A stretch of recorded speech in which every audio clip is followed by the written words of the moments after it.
வணக்கம். இன்றைய அரசியல் ஆடுகளம் என்ன சொல்கிறது பார்க்கலாம்.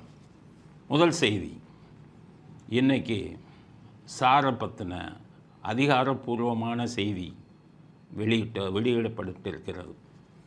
அதாவது தேர்தல் அதிகாரி, தேர்தல் தலைமை ஆணையர், தமிழ்நாடு தேர்தல் தலைமை அதிகாரி அவர் அஃபிஷியலான அதிகாரப்பூர்வமாக இன்றைக்கி அறிக்கை விட்டு விட்டார். அவர் சொன்னது என்ன விஷயம்னு கேட்டிங்கன்னா, மொத்தம் தமிழ்நாட்டில் இதற்கு முன் இருந்த வாக்காளர்கள் எண்ணிக்கை 6,43,00,000. இதை வச்சு நம்ம என்ன நினச்சோம், வாக்கு போடுறவனே 6,43,00,000, அப்போ நம்ம 8 லட்சம் இருப்போம் 9 லட்சம் இருப்போம்னு கணக்கு போட்டோம். ஆனால் இப்போ தான் சொல்கிறாங்க, இன்றைக்கி முதல்ல 6,43,00,000, இப்போ நாங்கள் கணக்கு பார்த்ததில் 5,41,00,000 அப்படின்ட்டாங்க. 98 லட்சம் வாக்குகள், பொய் வாக்குகள், போலி வாக்குகள் நீக்கப்பட்டுருச்சு அப்படின்னு அதிகாரப்பூர்வமாக அறிவிச்சிட்டாங்க. தமிழ்நாட்டில் 27 அக்டோபர் அன்று இருந்து மொத்தமாக வாக்காளர்கள் எண்ணிக்கை 6,41,14,587.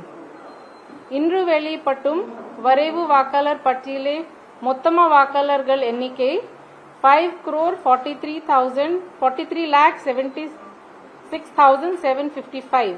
5,43,76,755. நான் சொன்ன கணக்கு 1 கோடி 2 லட்சம் கம்மி. ஆக 5,41,00,000 தான் வாக்காளர்கள்.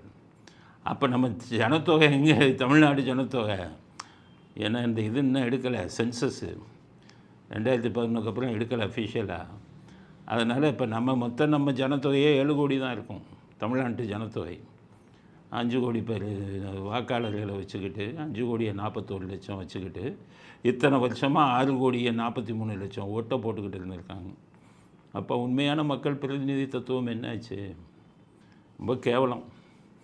இந்தியாவிலேயே ஹையஸ்ட்டு ஏற்கனவே சொன்ன பீகார் தான். போலி வாக்குகள் 85 லட்சம். இந்தியாவிலேயே ஹையஸ்ட்டு வந்துட்டாங்க நம்ம 98 லட்சம். காரணம் யார்? நம்ம அதிகமாக நம்முடைய அரசியல்வாதிகள் நல்லவர்களாக இருந்தால் இந்த வேலை பண்ணுவாங்களா? ஆக இன்றைக்கி வெளிச்சத்துக்கு அதிகாரப்பூர்வமாக வந்துருச்சு. 98 லட்சம் வாக்குகள் போலி வாக்குகள். இதுவரை போடப்பட்ட அத்தனை தேர்தலிலும் கிட்டத்தட்ட 1 கோடி வாக்குகள் போலி வாக்குகள் போட்டிருக்காங்க. அவங்க நம்முடைய பிரதிநிதி இல்லை, மக்கள் பிரதிநிதி இல்லை, போலி பிரதிநிதிகள். இன்னுமே என்ன பண்ணுறது? இன்னுமே அதை வச்சு என்ன பண்ணுறது? எல்லாம் எம்பி ஆகிட்டாங்க, எம்எல்ஏ ஆகிட்டாங்க, ஆட்சிக்கெல்லாம் வந்துட்டாங்க. அதனால் இன்னுமே இது ரொம்ப லேட். அட்லீஸ்ட் இப்போவாச்சும் எடுத்தாங்களே. இனி வருங்காலத்தில் உண்மையான அரசியல் பிரதிநிதிகள் வருவாங்கல்ல. அதுக்கு அடுத்தது அதில் இன்னொரு செய்தி, செத்து போனவங்க ஏற்கனவே சொன்னபடி 26 லட்சம். 26 லட்சம் பேரும் ஓட்டு போட்டுக்கிட்டே இருந்தாங்க. செத்தவங்க பூரா ரொம்ப நாளாக ஓட்டு போட்டுக்கிட்டு இருந்தாங்க. அவங்க ஓட்டும் கணக்கில் எடுக்கப்பட்டு, ஆனால் செத்தவங்க பூரா ஒரு கட்சிக்கு தான் ஓட்டு போட்டான். ஏன்னா அந்த கட்சிக்காரவங்க தான் கள்ள ஓட்டு போடுறாங்க. அதனால் 26 லட்சம் ஓட்டு அவங்களுக்கு அப்படியே லட்டு மாதிரி ஏற்கனவே எல்லாம் வச்சுருந்தாங்க, விழுந்திருக்கு. அதுக்கடுத்தது சில பேர் இடம் மாறி இருக்காங்க. இன்னும் ஒரு வகை, யார் என்று கண்டுபிடிக்க முடியாதவர்கள், யாருன்னே தெரியலப்பா, இதெல்லாம் சேர்த்தா 66 லட்சம். யார் என்று கண்டுபிடிக்க முடியாதவர்கள் யாருன்னா, அப்போவே ஒவ்வொரு மாவட்ட செயலாளர்கிட்டையும், டேய் உங்கள் ஒரு வீட்டில் 2 பேரை சேர்த்து விடு, எங்கள் மாமான்னு சொல்லு, மச்சான்னு சொல்லு, ஏதாச்சும் ஒரு வயசை சேர்த்து விடு. ஆனால் அதை குறிப்பிட்டு மாவட்ட செயலாளர்கிட்ட கொடுத்துரு, இந்த பேரில் இன்ன வயசில் இன்னும் அப்பா பேரில் நான் கொடுத்துருக்கேன்னு சொல்லிடு அப்படின்ட்டு. அதுதான் யார் என்று கண்டுபிடிக்க முடியாதவர்கள். 66 லட்சம் இடம் மாறினது. யார் என்று கண்டுபிடிக்க, யார் என்றே தெரியாதவர்கள் 66 லட்சம். டபுள் என்ட்ரி 3 லட்சம். டபுள் என்ட்ரி விட்டான். முன்னாடியெல்லாம் எப்படின்னா, ஒரே ஆள் 10 ஓட்டு, ஒரே ஆள் பேர் 10 இதில் இருக்கும். இப்போ அதை கண்டுபிடிச்சிடுறாங்கன்னு அதை விட்டுட்டு யாருன்னே தெரியாதவன் பேரெல்லாம் கொடுத்துட்டாங்க. அது ஒரு 3 லட்சம். இதை எப்படி கண்டுபிடிச்சாங்கன்னா, பேர் அப்பா பேர் வயசை போடுறாங்க. ஒரு பேர் 6 ஓட்டு இருக்குது ஒரு ஆள் பேரில். அப்புறம் அந்த 6 ஓட்டையும் ஒவ்வொரு தொகுதியும் இது இந்த கணக்கு. மற்ற தொகுதியெல்லாம் கம்பேர் பண்ணாங்களாம் தெரியல, போட்டு அதெல்லாம் நீக்கினாங்க. ஆக இவ்வளவு நீக்கி கணக்கு சொல்லிட்டாங்க. 98 லட்சம் வாக்குகள் தமிழ்நாட்டில் போலி வாக்குகள் அவை நீக்கப்பட்டு விட்டன. இதில் வேடிக்கை, நான் கேட்ட கேள்விக்கு உங்கள் எலெக்ஷன் கமிஷன் பதில் சொல்லலை. 98 லட்சம் வாக்கில் போன 2024 எம்பி தேர்தலில் எத்தனை லட்சம் வாக்குகள் பதிவாகுச்சு? அப்போ அதெல்லாம் போலி வாக்குகள் தானே. அதை வாங்கினவங்களெல்லாம் உண்மையான இதாக நம்ம ஏற்றுக்கொள்ள முடியுமா அப்படின்னு கேள்வி கேட்டிருந்தேன். எலெக்ஷன் கமிஷன் அதுக்கு பதில் சொல்லலை. அது வந்தால் தான் தெரியும் நாம் தேர்ந்தெடுக்கப்பட்டவர்கள் நேர்மையான பிரதிநிதிகளா, உண்மையிலேயே மக்களின் பிரதிநிதிகளா, 2021 எலெக்ஷனில் தேர்ந்தெடுக்கப்பட்டவர்கள் உண்மையிலேயே மக்கள் பிரதிநிதிகளா, இல்லை இந்த மாதிரி 98 லட்சம் வாக்குகள் வேறு விதத்தில் போய் தேர்ந்தெடுக்கப்பட்டார்களா, இந்த மாதிரி கேள்வியெல்லாம் வருதில்லை. சரி, இப்போ அதுக்கு அடுத்தது தொகுதி வாரியாக சில இன்ட்ரெஸ்டிங் விஷயம் வந்துருக்கு. என்னென்னா, தமிழ்நாட்டிலேயே அதிகம் போலி வாக்குகள் எந்த தொகுதின்னு தேடினாங்க. அப்படி தேடினா சோழிங்கநல்லூருங்கிற தொகுதி சென்னைக்கு பக்கத்தில் 2 லட்சத்துக்கு மேலே அதிக போலி வாக்குகள். இந்த சோழிங்கநல்லூர் எந்த தொகுதியில் இருக்குன்னா தென் சென்னையில் இருக்குது. தென் சென்னையில் இருக்கிற தமிழிசை தங்கப்பாண்டியன் 3 லட்சம் ஓட்டில் ஜெயிக்கிறாங்க. போலி வாக்குகள் சோழிங்கநல்லூர் மட்டும் 2 லட்சம். தென் சென்னையில் இருந்தால் மற்றதெல்லாம் வருது, டி நகர் வருது, அதில் எவ்வளோ போலி, அது மற்றது மயிலாப்பூர் வருது, அதில் எவ்வளோ போலி. இந்த மாதிரி ஒரு 5-6 தொகுதி. சோழிங்கநல்லூர்லேயே 2னா அப்போ அதெல்லாம் சேர்த்திங்கன்னா 3-3.5 லட்சம் ஒரு பார்லிமெண்ட் தொகுதியில். அப்போ இவங்க 3 லட்சம் ஓட்டில் ஜெயிச்சது எப்படி? பாவம், நிறைய பேர் பிஜேபி டிஎம்கேலாம் நின்று தோக்குறாங்க. ஏடிஎம்கே பிஜேபி நின்று தோக்குறாங்க. அவங்களுக்கு ஒன்றுமே புரியல. என்னடா தென் சென்னை படித்தவர்கள் அதிகம் நிறைந்த தொகுதிங்கிறான், பிராமணர்கள் அதிகம் நிறைந்த தொகுதிங்கிறான், திமுக ஜெயிக்கிறான், 3 லட்சம் ஓட்டில் ஜெயிக்கிறான்னா இதுதான் கணக்கு. சோழிங்கநல்லூர் 2 லட்சம், மற்ற இதுங்கெல்லாம் கொஞ்சம் கொஞ்சம், மற்றதெல்லாம் நம்ம 40,000 50, மொத்தத்தில் கூட்டி பார்த்தீங்கன்னா இதை அப்படியே எடுத்துட்டிங்கன்னா காலி திமுக. அதான கணக்கு.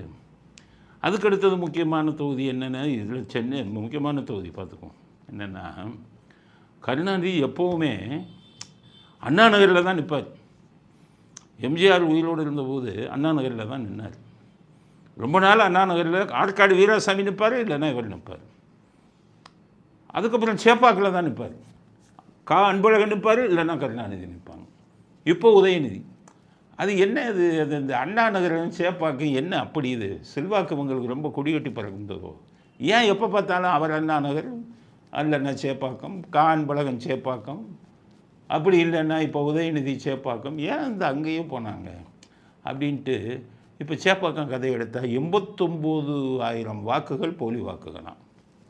இப்போ தெரியுதா நம்மெல்லாம் எப்படி தேர்ந்தெடுப்பாங்கன்னு அரசியல்வாதிகள்? இந்த தொகுதியில் ஜாதி ஓட்டு எவ்வளோ இருக்குது, எந்த ஜாதிக்காரன் நிற்கிறான், எந்த ஜாதி நமக்கு ஓட்டு போடுவான், அதுதான் கணக்கு, அரசியல் கணக்கு.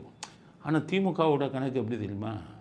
எந்த தொகுதியில் அதிக போலி வாக்கு இருக்குது அதை பிடிச்சிக்க.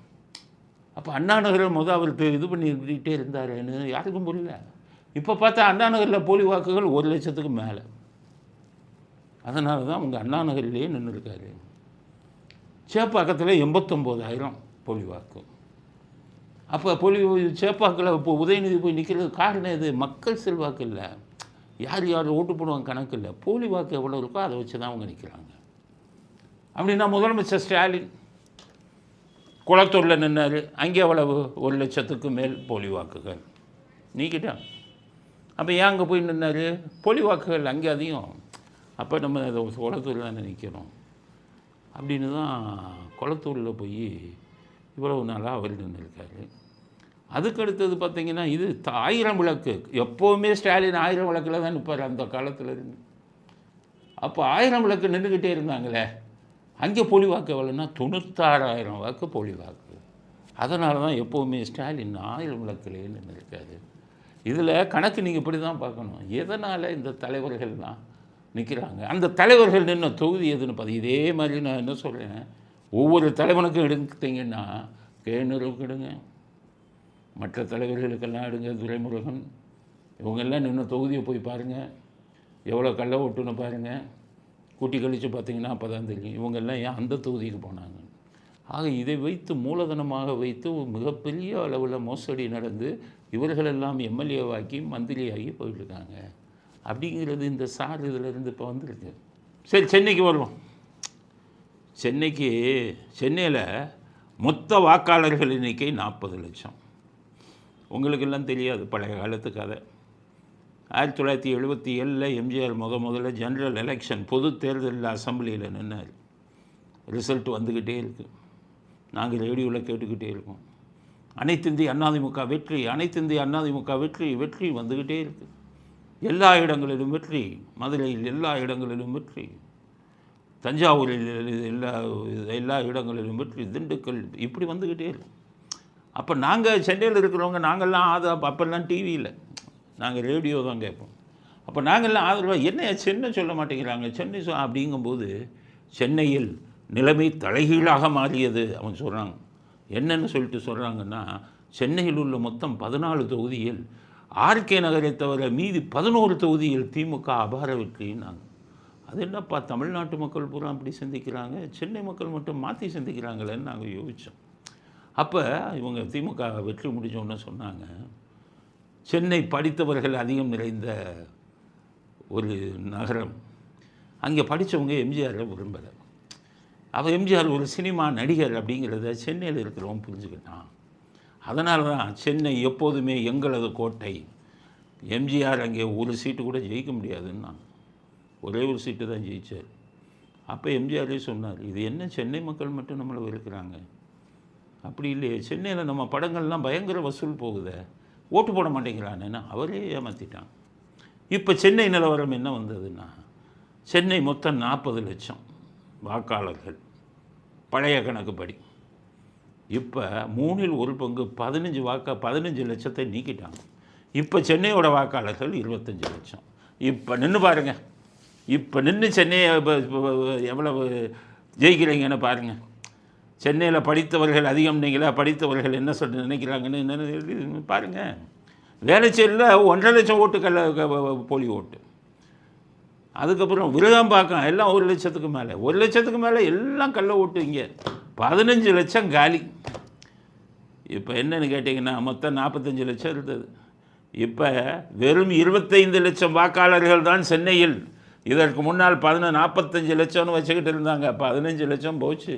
15 லட்சம் போலி வாக்கு. இதை வச்சு தான் ஜெயிச்சுக்கிட்டு இருந்திருக்காங்க. எல்லாம் 1000 லைட்டு, 1000 விளக்கில் ஜெயித்தது 96,000 இது போலி வாக்குகள். அண்ணா நகர் 1 லட்சத்துக்கு மேலே, கொளத்தூர் ஸ்டாலின் தொகுதி 1 லட்சத்துக்கு மேலே, இதில் வந்துக்கிட்டு ஒரு உதயநிதியின் தொகுதி 89,000 என்னமோ போட்டிருக்காங்க. அது மிகச்சிறிய தொகுதி. இப்படி தான் ஜெயிச்சுக்கிட்டு இருக்காங்க. ஸோ சாரில் நம்ம இதைத்தான் பார்க்கணும். நான் போட்ட கணக்கு 1 கோடி, 2 லட்சம் கம்மியாக வந்திருக்கு, 98 லட்சம். ஆக இப்போ இதுதான் அதுன்னா, அந்த இண்டி கூட்டணியே எல்லாம் மோசமான ஆளுங்களாக இருந்திருக்காங்க. அங்கே மம்தா பானர்ஜி இருந்த தொகுதியில் 45,000 வாக்குகளை நீக்கியிருக்காங்க. மம்தா பானர்ஜி எப்படி 45,000 போனாங்க, வீடு வீடு போய் செக் பண்ணுங்கிறாங்க. இப்படி தான் ஜெயிச்சுக்கிட்டு இருந்திருக்காங்க மம்தா பானர்ஜி. எல்லாம் வெளிநாட்டிலேருந்து வந்த பங்களாதேஷ்காரவங்க ஓட்டு, எல்லாம் வெளிநாட்டுக்காரவங்க நீக்கிட்டாங்க. 45,000. இந்த தடவை போய் நிற்க சொல்லுங்கள் பார்க்கலாம். மம்தா பானர்ஜியை அதே தொகுதியில் போய் நிற்க சொல்லுங்கள். பீகாரில் ஓட்டு மிஷினில் ஃப்ராடு பண்ணுறான்ப்பா பிஜேபிக்காரன்னாங்க. ஓட்டு இதில் அப்படியே மாறி இருக்குதுன்னாங்க.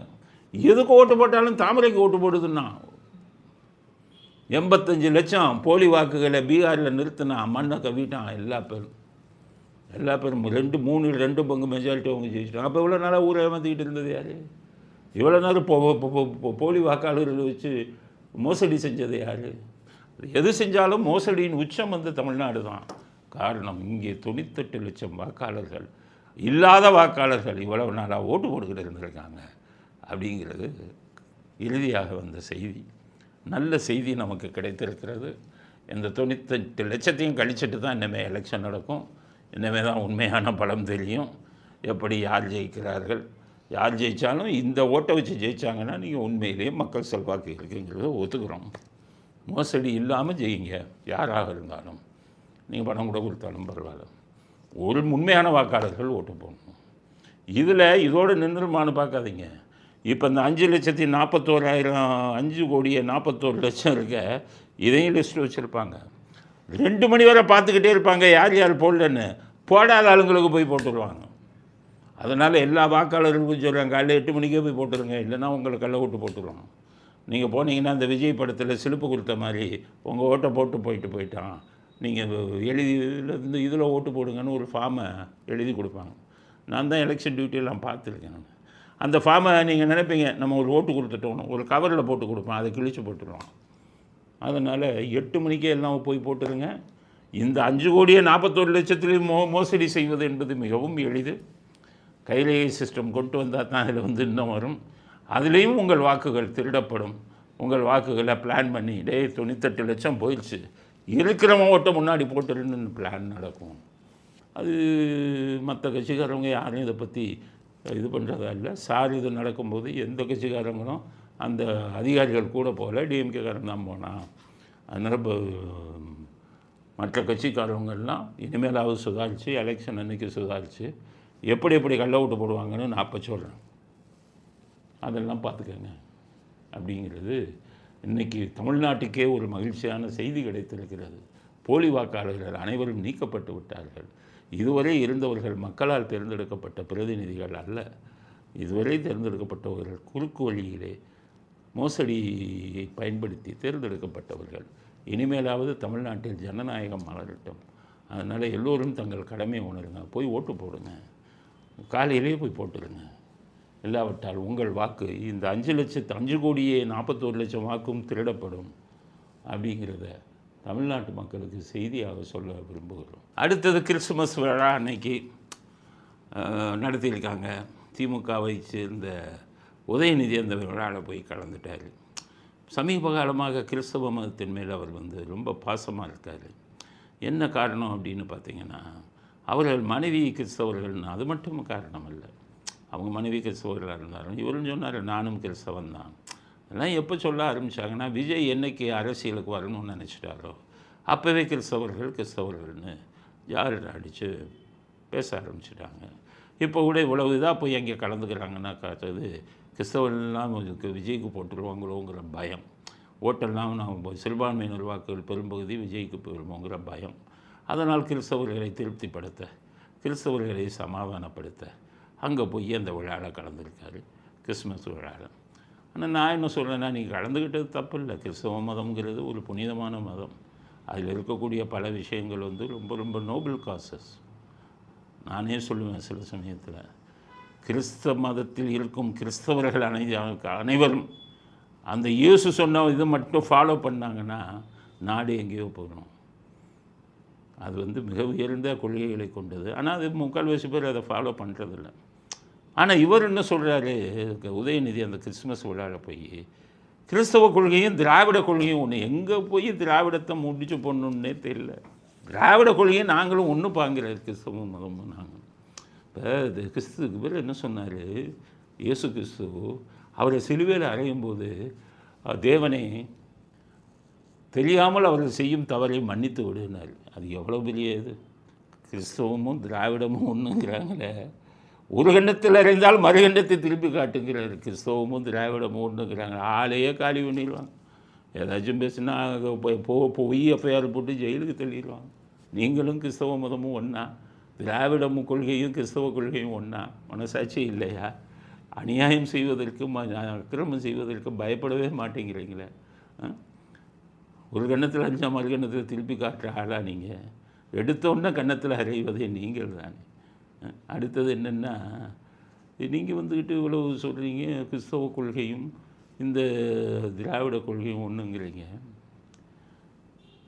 கிறிஸ்தவ மதத்தில் தேவன்னு சொல்லுவாங்க இறைவனை, மல்லான்னு சொல்லுவாங்க இஸ்லாமியர்கள். கிறிஸ்தவர்கள் தேவன் அப்படின்னு சொல்லுவாங்க. இயேசுவை தேவ தூதன் அப்படிம்பாங்க. அந்த தேவன்கிற வார்த்தை தான் கடவுள். நீங்கள் கடவுளையே செருப்பால் வச்சுக்கோங்க. கடவுளை நம்புவோன்னு முட்டாள்னீங்க, கடவுளை எல்லாம் கொச்சப்படுத்துனீங்க. அப்போ தேவன்னு சொன்ன இறைவனை வேண்டின அந்த கிறிஸ்தவ கொள்கையும் உங்கள் கொள்கையும் ஒன்றுன்னு சொன்னீங்கன்னா எப்படி ஏற்றுக்கொள்ள முடியும் உதயநிதி அவர்களே? திராவிட கொள்கையை போய் திருப்பி படித்து பாருங்கள், உங்கள் ஈவேரா என்னென்ன சொன்னார் அப்படிங்கிறது. அதனால் நாஸ்திகத்தை போதித்த ஒரு திராவிடமும் இறைவனின் மகத்துவத்தை போதித்த கிறிஸ்தவமும் எந்த காலத்திலும் ஒன்றாக ஆக முடியாது. இவர் தவறாக புரிந்து கொண்டிருக்கிறார் திராவிட கொள்கையை. உதயநிதி அவர்கள் விடுதலை பத்திரிகையில் ஈவராக எழுதிய கட்டுரைகளை படித்துவிட்டு நீங்கள் கருத்து சொல்லுங்கள். அடுத்தது அவர் என்ன சொல்கிறாரு, சாதாரண மக்கள் கூட உயரலாம்ங்கிறது திராவிடத்தின் மூலம்தான் நடக்குங்கிறது. சாதாரணமாக உழைப்பவர்களெல்லாம் உயரலாம் என்பது திராவிடத்தின் கருத்தாக இருந்தால் இன்று திமுக தலைவராக யார் வந்திருக்க வேண்டும்? உண்மையாக உழைத்த ஒரு திமுக தொண்டன் தானே திராவிடத்திற்கு தலைவனாக வந்திருக்க வேண்டும். இன்று திராவிடத்துக்கு தலைவராக இருப்பவர்கள் யார்? உண்மையாக உழைத்தவர்களா? ஸ்டாலின் அவர்கள் கருணாநிதியின் மகன்கிறதுனால தான் வந்தாரே ஒழிய அவரை விட அதிகம் உழைத்தவர்கள் எத்தனையோ பேர் தமிழ்நாட்டில் இருக்காங்க. ஸ்டாலினாச்சும் பரவாயில்ல, அதிக நாள் கட்சியில் இருந்தார். இன்று உதயநிதி குறுக்கு வழியிலே இளைஞரணி செயலாளராக அவர்கள் குடும்பத்தை சேர்ந்தவர் என்ற ஒரே காரணத்துக்காக பெரிய பதவிக்கு வந்திருக்காரு. அப்படின்னா நீங்கள் சொல்லுகிற உழைப்பவர்கள் எல்லாம் உயர முடியும் திராவிட இதில் அப்படின்னு சொல்வதை ஏற்றுக்கொள்ள முடியுமா? அதனால் நீங்கள் போய் பேசுங்க. நல்ல எத்தனையோ விஷயங்கள் இருக்குது, அதை பேசுங்க. இல்லாத விஷயங்களையும் திராவிடத்திற்கு சம்பந்தமில்லாத விஷயங்களையும் உதயநிதி அவர்களே நீங்கள் போய் பேசாதீங்க. விஜய்க்கு ஓட்டு போட்டுருவாங்கன்னு நினச்சி நீங்கள் போய் அவர்களை கவர் பண்ணணும், அவர்கள் ஓட்டை வாங்கணும்னு நினச்சிக்கிட்டு இருக்கீங்க. அது கனவில் கூட நடக்காது. 100% கிறிஸ்தவர்களும் விஜய்க்கு தான் போடுவார்கள். உங்களுக்கு கிடைக்கக்கூடிய 10%, 5 to 6% காலி அப்படிங்கிறதே. நான் கிறிஸ்தவர்கள் இஸ்லாமியர்களுக்கு திருப்பரங்குன்றம் மலையை எடுத்துட்டீங்க, அந்த இஷ்யூ எடுத்த திருப்பரங்குன்றம் இதை தீபத்தை இஸ்லாமியர்கள் நமக்கு ஓட்டு போடணும், இது ஒரு பிரச்சனையாக்கு அப்படின்னு சொல்லி அதை எதிர்த்தீர்கள். இப்போ இன்றைக்கி கிறிஸ்தவர்களை சமாதானப்படுத்த வேண்டும் என்பதற்காக, அவர்களது வாக்கு வங்கி குறிவைக்க வேண்டும் என்பதற்காக இப்படி போலியாக நடித்து கொண்டிருக்கிறீர்கள் அப்படிங்கிறது அடுத்த கட்ட கருத்து. அடுத்தது நயினார் நாகேந்திரன் இன்றைக்கி பேசியிருக்காரு. திமுகவின் பணம் எங்கே இருக்குன்னு எங்களுக்கு தெரியும், அது விரைவில் வெளியில் வருங்கிறது. இது ரொம்ப நாளாக சொல்லிக்கிட்டு இருக்கீங்க. எலெக்ஷன் வரப்போகுது, அவங்க பண டிஸ்ட்ரிபியூஷன் எல்லாம் மாவட்டங்களுக்கெல்லாம் போயிடுச்சு, மாவட்ட செயலாளர்களுக்கெல்லாம் பணம் போயிடுச்சு. எலெக்ஷன் டைமில் ஒரு ஆளுக்கு எவ்வளோ கொடுக்கணும் அப்படின்னு பிரித்து கொடுத்துட்டாங்க. இப்போ தான் சொல்கிறீங்க எங்கே இருக்குன்னு தெரியும், அதை எப்படி விரைவில் கைப்பற்றப்படும்னு சொல்கிறீங்களே. கைப்பற்ற போகிறதா இருந்தால் அப்படி ஓப்பனாக சொல்லக்கூடாது. அவங்க ரொம்ப அலர்ட் ஆகிடுவாங்களே, ஜாக்கிரதையாகி பதுக்கி வச்சுருவாங்களே. எவ்வளவு நாளாக விட்டுக்கிட்டு இருக்கீங்க? உலகம் முழுவதும் இருக்குமா அத்தனை பேங்க் டீட்டெயிலும் உங்கள்கிட்ட இருந்தது. பாஜகவுக்கு நான் அப்போவே அதான் கேட்டேன். சுவிஸ் பேங்க்கிலேருந்து யார் யார் பணம் வச்சுருந்தாங்கன்னு சுவிஸ் பேங்க்கிலேருந்து கொடுத்துட்டான் மோடி அரசாங்கத்துக்கு. எந்தெந்த அரசியல்வாதி வச்சுருக்காங்கன்னு கொடுத்தாங்க. இன்று வரை மோடி அரசாங்கம் எந்தெந்த அரசியல்வாதி வச்சுருக்காங்கிறத நாட்டு மக்களுக்கு சொல்லலை. அப்போ ஊழல்வாதிகளை நீங்கள் காப்பாற்றி கொண்டிருக்கிறீர்கள். ஏன் இவ்வளவு நாளாக என்ன பண்ணீங்க? அவங்க எங்கெங்கேயோ 30,000 கோடி சம்பாதிச்சிட்டாங்கன்னு பிடிஆர் சொன்னார். 30,000 கோடி எங்கே வச்சுருப்பாங்க? இன்கம் டேக்ஸ் கண்ணுக்கு தெரியலையா? இவ்வளவு நாள் தெரியலையா? எலெக்ஷனுக்கு 4 மாதம் இருக்கும்போது தான் பேசுகிறீங்களா? அப்படியே இருப்பது தெரிந்தாலும் நீங்கள் அதை வெளியில் சொல்லலாமா? அவங்க போய் பதிக்கிற மாட்டாங்களா? அதைத்தான் சொல்கிறேன். இது எலெக்ஷன் இதுவே உங்களுக்கு தெரியலை பிஜேபிக்கு. ஏன் சொல்கிறேன்னா, கருணாநிதி என்ன பண்ணுவார், வெறும் மக்களை மட்டும் நம்பி ஓட்டு போக மாட்டார். இந்த இப்போ சொன்ன சார் விஷயம் அது ஒரு பக்கம் போகும், குடிசை மாற்று வாரியம் அது ஒரு பக்கம் போகும், அதில் கள்ள ஓட்டு ஒரு இது இருக்கும். அடுத்து என்ன பண்ணுவார், நமக்கு எதிராக இருக்கும் கட்சிக்கு எங்கே இருந்தடா ரூபா வருது அந்த ரூபாயெல்லாம் நமக்கு வரவே கூடாது. 1972 எம்ஜிஆர் கட்சி ஆரம்பிக்கிறார். 73 திமுகவில் இது திண்டுக்கல்லில் இடைத்தேர்தல் வருகிறது. எம்ஜிஆர் வேட்பாளர் நிறுத்தினார். கருணாநிதி யோசிச்சார், எம்ஜிஆர் செலவுக்கு என்ன பண்ணுவார்?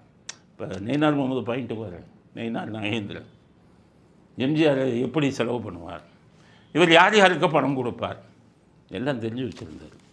அப்போ எம்ஜிஆருக்கு மிகவும் நெருங்கிய நண்பர் அப்துல் ரஹ்மான். அவர் கருணாநிதிக்கும் தெரியும். கருணாநிதி முதலமைச்சர். போடு அப்துல் ரஹ்மான் ஃபோன்னார். ஃபோனோன்னு நான் சிஎம் கருணாநிதி பேசுகிறேன், சொல்லுங்கள் சார் எப்படி இருக்கீங்கன்னாரு. நல்லா இருக்கேன். எம்ஜிஆர் திண்டுக்கல் தேர்தலில் ஆட்களை நிறுத்துகிறார், அதுக்கு பல லட்சம் பணம் வேணும். அவ்வளவு பணம் அவர்கிட்ட இருக்காது. நீங்கள் தான் அவருக்கு பண உதவி செய்வீர்கள் என்பது எனக்கு தெரியும். எம்ஜிஆருக்கு பண உதவி திண்டுக்கல் இடைத்தேர்தலுக்கு நீங்கள் செய்தால் நீங்கள் உங்களை இல்லாமல் ஆக்கி விடுவேன் அப்படின்னு அப்போ சொல்லியிருக்கார். உடனே இந்த அப்துல் ரஹ்மான், நீங்களும் எனக்கு நண்பர், எம்ஜிஆரும் எனக்கு நண்பர். எம்ஜிஆர் இதுவரை என்னிடம் பண உதவி கேட்கவில்லை. ஒருவேளை அப்படி கேட்டாருன்னு வைங்க, நான் உங்களுக்கு பயந்துக்கிட்டு கொடுக்க மாட்டேன்னு சொல்ல மாட்டேன், நான் அவருக்கு கொடுப்பேன். காரணம், ஒரு நண்பருக்கு உதவுவது என்னுடைய கடமை. உங்கள் மேலே இன்னமும் மரியாதை இருக்குது. ஆனால் நீங்கள் பயமுறுத்தினா நான் பயந்துக்கிட்டு நல்ல நண்பர்களுக்கு உதவி செய்யாமல் இருக்க மாட்டேன், உதவி செய்ய மாட்டேன்னு தப்பாக கணக்கு போடாதீங்க. உண்மையான இஸ்லாமியர் அப்துல் ரஹ்மான். அதனால தான் அவர் ஞாபகத்தில் தான் எம்ஜிஆர் செழித்து வாழ வேண்டும்ங்கிறது படத்தில் ஒரு இஸ்லாமியராக நடித்து அந்த கேரக்டர் பார்த்திங்கன்னா வேறு மாதிரி கேரக்டர் வந்தது அந்த படத்தில். இல்லை, இது ஒரு இஸ்லாமியராக போடுங்க, என் பேர் அப்துல் ரஹ்மான்னு வச்சுருங்க அப்படின்னு வச்சுட்டு, ஒன்றே சொல்வான் நன்றே செய்வான் அவனே அப்துல் ரஹ்மான்னு சொல்லி இவர் வந்து பாட்டு எழுத சொன்னார் எழுத்தாளரை. நான் சொல்ல முடியும், எழுத்தாளருக்கு புரியலை. யாரையாவது அப்துல் ரஹ்மான்னா இந்த படத்தில் என் கேரக்டர் அப்துல் ரஹ்மான்னு சொல்லிட்டார். ஆனால் அவர் அதில் சொன்ன முக்கியமான புலமை பித்தம் தான் எழுதினாருன்னு நினைக்கிறேன். அவர் சொன்ன முக்கியமான விஷயம், சொல்ல வந்த முக்கியமான விஷயம், அந்த உண்மையான நண்பர் அப்துல் ரஹ்மானுக்கு இது நன்றி சொன்னேன். ஏன்னா அப்துல் ரஹ்மான் நிறைய பண உதவி எம்ஜிஆருக்கு செய்தார். எம்ஜிஆர் அதுக்கப்புறம் திண்டுக்கல்லில் ஜெயித்தார். அதே அப்துல் ரஹ்மானிடம் 1980 தேர்தல் வந்தது. இந்திரா காந்தி பிரதமர் ஆகிட்டார். இன்கம் டேக்ஸ் அவங்க கையில், எல்லா இதுவும் சிபிஐ எல்லாம் அவங்க கையில். அப்போ கருணாநிதி அவர்கள் அதே அப்துல் ரஹ்மானை தொலைச்சிருமே அப்படின்னு தான் பயமுறுத்தினதாச்சும் செய்தி வந்தது. அப்போ எம்ஜிஆர் அப்துல் ரஹ்மானுக்கு ஃபோன் பண்ணி, தயவுசெய்து நீங்கள் எனக்கு பணம் கொடுக்கணும்னு நினைக்காதீங்க, நானும் உங்களுக்கு கொடுக்க மாட்டேன். ஏன்னா நான் தோற்று போயிட்டேன். 1979 எம்பி எலெக்ஷனில் நான் தோற்று போயிட்டேன். எனக்கு 2 சீட்டு தான் வந்தது. இப்போ 80ல் நிற்க போகிறேன். கருணாநிதி அவர்களும் இந்திரா காங்கிரஸும் கூட்டு சேர்ந்துட்டாங்க. அவங்க ஜெயிக்கிறதுக்கு வாய்ப்பு இருக்குது. ஒருவேளை ஜெயிச்சுட்டா நீங்கள் பணக்காரராக இருக்கீங்க, உங்களை பழி வாங்குவார்கள். என்னுடைய கஷ்டம் என்னோடு போகட்டும், ஒரு பைசா உங்கள்கிட்ட இருந்து வேணாம், நானே என்னுடைய பிரச்சனையை சமாளித்துக் கொள்கிறேன்ட்டு தான் சத்யா ஸ்டூடியோவை அடமானம் வச்சு 1980 எலெக்ஷனில் 40 லட்சத்து ரூபாய்க்கு திருச்சியில் இருக்கிற அடைக்கலராஜிட்ட அடமானம் வைத்து அந்த பணத்தை வச்சு தான் செலவு பண்ணார். அப்போ கருணாநிதி அவர்கள் ஜெயிச்சார் அரசியல்னா அவருடைய சாதுரியம் என்ன? கள்ள ஓட்டு அது ஒரு பக்கம், ஆனால் நமது எதிரிக்கு பணம் போகக்கூடாது. அந்த பணம் போகிற வழியெல்லாம் அடைக்கணும். அப்போ தான் எதிரி தோற்பான். இதுதான் அரசியல் சாதுரியம். நெய்னார் நாகேந்திரனுக்கு இந்த சாதுரியம் தெரியலையே. நீங்கள் பாட்டுக்கு உங்கள் பணத்தை எப்படி கொண்டு வரணும்னு சொல்லலாமா? சொல்லாமல் செய்யுங்க. உங்கள் கட்சி 4 மாதம் இருக்கிற வரை சும்மா உட்காந்துக்கிட்டு இருக்காங்களே, 3 மாதம்தான் இருக்குன்னா எலெக்ஷனுக்கு. அதேமாதிரி ஏப்ரல் முதல் வாரத்தில் வந்துடும். அப்படி இருக்கும்போது இதுவரை ஏன் அமைதி காத்து கொண்டு இருந்தீங்க? இப்போ நடவடிக்கை எடுக்க போகிறேன்னு சொல்லிங்களே, எனக்கு நம்பிக்கை இல்லை. பிஜேபி அவங்களுடைய பணத்தை மீட்பதற்கு எல்லா நடவடிக்கையும் எடுப்பார்கள் என்ற நம்பிக்கை எங்களுக்கு இல்லை. அதனால் அவங்க பணம்னு இல்லை, தவறாக சம்பாதித்தவர்கள் யாருடைய பணமாக இருந்தாலும் அதை மீட்டு அரசு கஜானாவில் சேருங்கள். பிஜேபிக்கு அப்பத்தான் தமிழ்நாட்டு மக்களுக்கு பிஜேபி மீது நம்பிக்கை வரும் அப்படிங்கிறது அடுத்த கட்ட கருத்து. கார்த்திகை தீபம் விஷயமாக அங்கே தீபம் ஏற்ற முடியலைன்னு ஒரு பக்தர் தீக்குளித்து செத்துருக்கார். இது தேவையில்லாத விஷயம். கடவுள் மேலே நம்பிக்கை இருக்க வேண்டியது தான். அதுக்காக உயிரை மாய்க்கக்கூடிய அளவுக்காக போயிடுது. ஆனால் நான் என்ன பண்ணேன், ஏதோ கடவுளுக்காக வச்சு உயிரை கொடுத்துருக்கான். அந்த காலத்துலலாம் அரசியல்வாதிகளுக்காக தீக்குளிப்பான். தமிழ்நாட்டில் ஒரு அரசியல் தலைவரை கைது செஞ்சுட்டா அப்போ 5 பேர் தீக்குளிப்பான். நான் கூட அப்புறம் என்ன நினச்சேன், அந்த அளவுக்கு அந்த தலைவர்கள் மேலே உயிரையே வைத்திருக்கிறார்களோ, இப்படிப்பட்ட தொண்டர்களும் இருக்கிறார்களே, இவ்வளவு நேசிக்கக்கூடிய தலைவர்களும் இருக்கிறார்களே தமிழ்நாட்டில் அப்படின்னு சின்ன வயசில் நினச்சேன். அப்புறமா ஒரு படம் வந்தது, எண்ணுயிர் தோழன், பாரதி ராஜா எழுது படம். அந்த படத்தை போய் பார்த்தா அந்த படத்தில் ஒரு அரசியல் தலைவர், டேய் நான் கைது செய்யும்போது 5 பேராச்சும் சாகணும், தீக்குளிக்க வையன்னு மாவட்ட செயலாளர்கிட்ட சொல்கிறார். அப்போ மாவட்ட செயலாளர் 5 பேரை கூப்பிட்டு தீக்குளிடா தலைவருக்காகன்னு சொல்ல அந்த படத்தில் வருது. அப்போ தான் எனக்கும் புரிஞ்சதோ, தீக்குளிக்கிற கேஸ்லாம் இப்படி தான் குளிக்கிறானோ, அரசியல்வாதிக்கு தீக்குளிக்கிறவன் இப்படி தான் தீக்குளிக்கிறானோங்கிறது அப்போ தான் தெரிஞ்சது. ஆனால் இப்போ அப்படி இல்லாமல் தெய்வ பக்தி, முருகனுக்காக போய் ஒருத்தர் தீக்குளித்தா அதை கூட எங்களால் ஏற்றுக்கொள்ள முடியாது. உயிரை மாய்த்து கொள்ளாதீர்கள், இறைவன் மீது நம்பிக்கை வையுங்கள். ஆனால் இறைபக்தி உங்கள் உயிரை மாய்த்து கொள்ளும் அளவிற்கு இருக்கக்கூடாது. இறைவனும் அதை விரும்புவதில்லை, ஈசனும் விரும்புவதில்லை, பெருமாளும் விரும்புவதில்லை, அல்லாவும் விரும்புவதில்லை, இயேசுவும் விரும்புவதில்லை. யாரும் உயிரை மாய்த்து கொள்ளக்கூடாது. மதங்களின் மேல் நம்பிக்கை வையுங்கள். ஆனால் மதங்களின் மேல் வெறியாக இருக்காதீர்கள். அந்தந்த மதத்தைச் சேர்ந்தவர்கள் அந்தந்த இவங்களை கடவுள்களை கும்பிடுங்க. இன்னொரு மதம் புண்படும்படியாக எதுவும் செய்யாதீர்கள் அப்படிங்கிறத இந்த தீக்குளிப்பு விஷயத்தில் இனி வருங்காலத்தில் பக்தர்கள் எல்லாம் யோசித்து முடிவெடுக்க வேண்டும். அதனால் அந்த இறந்து போனவருக்காக அனுதாபம் தெரிவிக்கும் அதே வேளையில் இதே மாதிரி மரணங்கள், இதே மாதிரி தற்கொலைகள் இனி நடக்கக்கூடாது என்பதுதான் நீங்கள் கும்பிடக்கூடிய முருகனின் விருப்பம் மட்டுமல்ல, அனைவரது விருப்பமும் இதுதான் என்ற கருத்தை இறுதி கருத்தாக பதிவு செய்ய விரும்புகிறேன். இத்துடன் இன்றைய அரசியல் ஆடுகளம் நிறைவு பெறுகிறது. மீண்டும் நாளை புதிய செய்திகளுடன் உங்களை சந்திக்கிறோம். நன்றி, வணக்கம், ஜெய் ஹிந்த்.